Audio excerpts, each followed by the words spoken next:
What's up, this is Robert from Existence First, and today's video is going to be about getting unstuck. We're going to use a hypothetical example. So let's suppose that you're on a basketball team, you're in the championship game, and you make a mistake that costs your team not just the game, but the entire championship.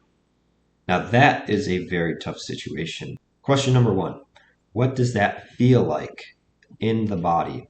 What is that experience? Because emotions are not in here, they are in here. When I imagine this, I think it's some sort of feeling of short-circuiting of the body, like some tingling of electricity going through the chest and the arms. Question number two, what is the mental story, interpretation, or filter of that physiological feeling? In his book, Learned Optimism, Martin Seligman talks about the 3 Ps, personal, pervasive, and permanent.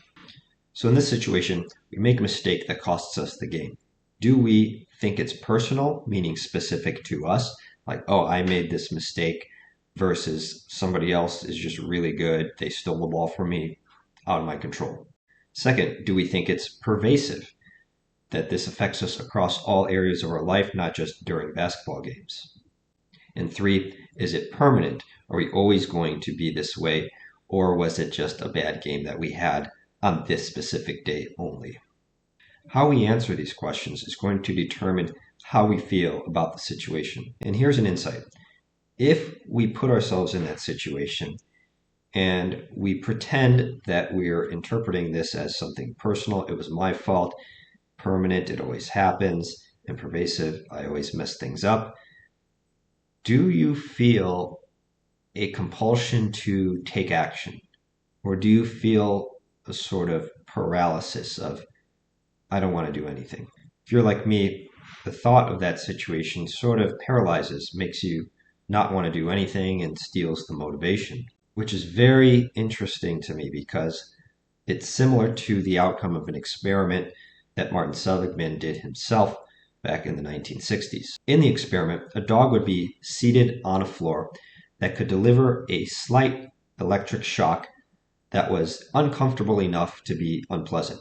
When this happened, the dog would immediately get up and move to a different area of the floor. Then when you place a short barrier between that floor and the other floor, the dog would jump over to escape the shock. The last part is the experimenters put a very high barrier, one that the dogs could not jump over.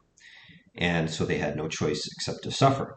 Now the interesting part is that when you remove that tall wall, the dog, you would think, would immediately walk to the other side, but it doesn't. You remove that tall wall and it continues to sit and suffer on that electric floor. The dog came to the conclusion that it could not do anything to alleviate its suffering, and it became passive and helpless. Now, what is the deeper meaning here, and why am I talking about dogs and electric floors when I was just a minute ago talking about losing a basketball game? I'm getting at the phenomenon of motion versus non-motion. Think about the team that wins the championship game. What do they look like right after the game? Lots of cheering, lots of jumping up and down, lots of smiling, lots of shouting, lots of movement. And then the camera pans to the losing team, and what do they look like? Bunch of statues, motionless, lifeless, like the dog on the electric floor. And let's zoom out to the bigger context for a moment here. And let's remember that the human being is part of the animal kingdom. There are over 6,000 mammals on planet Earth, and Homo sapiens is one of them. And in the animal kingdom, in what circumstance would you witness a mammal having no motion? Well, apart from being asleep, it would be that they don't want to be seen by a predator, or number 2, playing dead so that the predator leaves and walks away. So when we catch ourselves freezing, not doing anything, not motivated, we can ask ourselves, what would this behavior mean in nature, in the animal kingdom? And I think that provides some important insight. So how do we solve it? How do we get out of a funk or a rut or an analysis paralysis? And I think the answer is to spiral upward, not push directly against whatever force is keeping us down, but to almost run around it. And by doing so, start to restore in ourselves a sense of agency and control over our environment, to restore a bit of hope and optimism that by practicing, we can become better. When we're in a rut, one of the most destabilizing and demoralizing parts of it is this, what you might call an illusion of not being in control. That somehow we are missing the fire in the belly, we don't know how to get it back, and there's some sort of negative context around us that is much greater and more powerful than us that will keep us from moving forward. And I think the hard part is recognizing that it's an illusion when we're in the middle of it. Sort of like recognizing that you're in a dream when you're in a dream. The mind wants to just take it as reality and run with it.